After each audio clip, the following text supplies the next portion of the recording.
So currently I am a senior lecturer in environmental chemistry, and I'm the programme leader for the MSc Waste and Resource Management at the University of the West of Scotland. I'm also an elected member of the court, so I sit on the Board of Governors, and I'm the Equality, Diversity and Inclusivity Champion for the School of Computing, Engineering and Physical Sciences. There are really three main parts of my job. The first is the learning and teaching aspects on our chemistry, forensic, environmental health and waste management programmes. The second is the supervision of PhD projects. Currently, I'm the lead supervisor on projects that are looking at the carbon footprint in public sector buildings, the links between air quality and chronic obstructive pulmonary disease, and antimicrobial resistance within brownfield sites. I'm also the co-supervisor of other environmental related projects. The third is the being involved in knowledge transfer partnership projects and research funded projects. So two of the most interesting ones that I've been involved in is a KTP that I've got with Baxter's Food Group, which is looking at their waste stream and how to reduce their environmental footprint. So that's a 30-month project due to finish this autumn.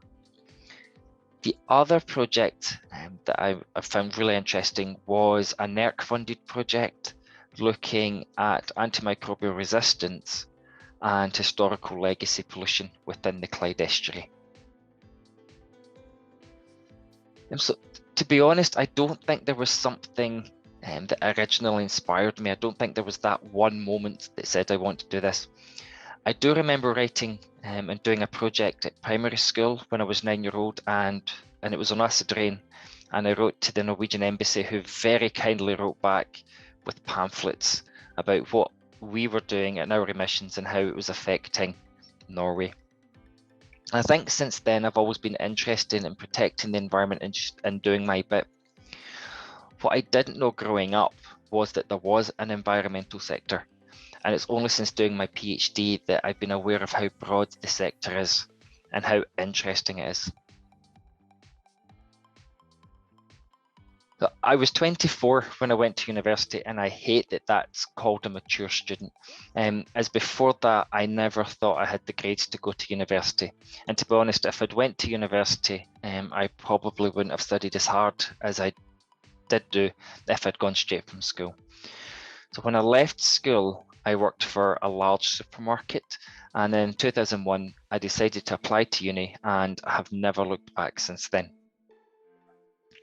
After completing my BSc, I started doing a PhD, which ended up going part-time. During the PhD, I worked as a policy officer for the Scottish Division of Environmental Protection UK. I left there in 2012 and started working in SEPA within their environmental chemistry unit. After that, I then worked for Environmental Protection Scotland, which was a new charity set up after the redundancies and reduction in services of EP UK, as their policy and development officer for 2 years. And in 2015, I began my career, academic career, and I've been there ever since.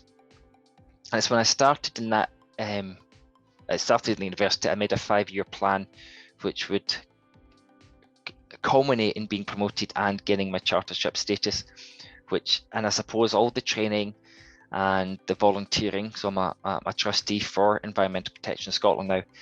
The conferences and the CPD have all been leading up to gaining that and getting me into the position of senior lecturer at the university.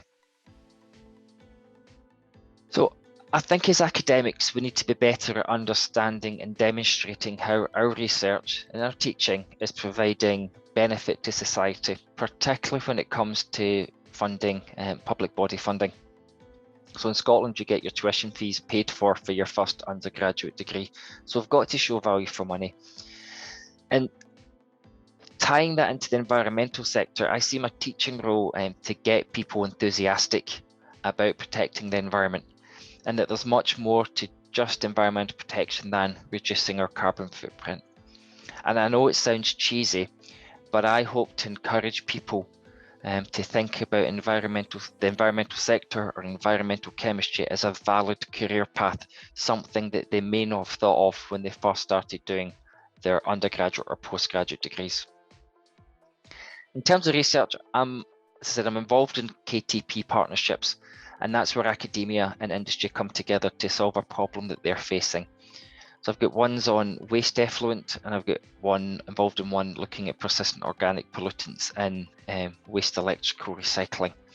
And I think that would be my biggest impact. It's providing that benefit to society, working with industry, but getting that information out there into the public domain has to be done better than just me publishing academic publications.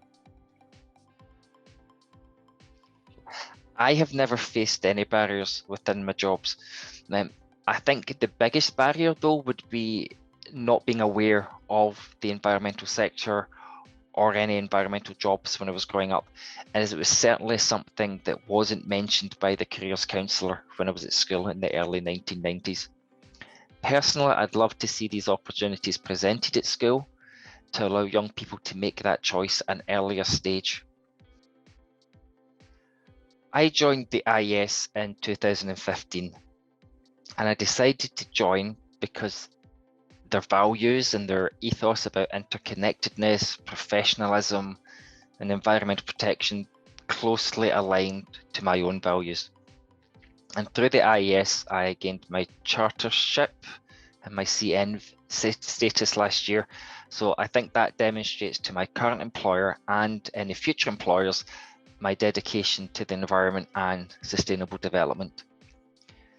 The short webinars being offered by the IES during the pandemic have been a great way of keeping my CPD up to date, and I really hope these continue post-pandemic, as getting away from the day job to attend one-day conferences is going to be difficult.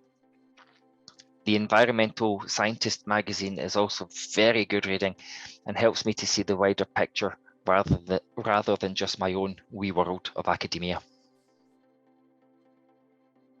Keep working hard, but don't stress over the small things. Make the decisions that just feel right, even if it makes you nervous. Trust that it's all going to work out, because it does.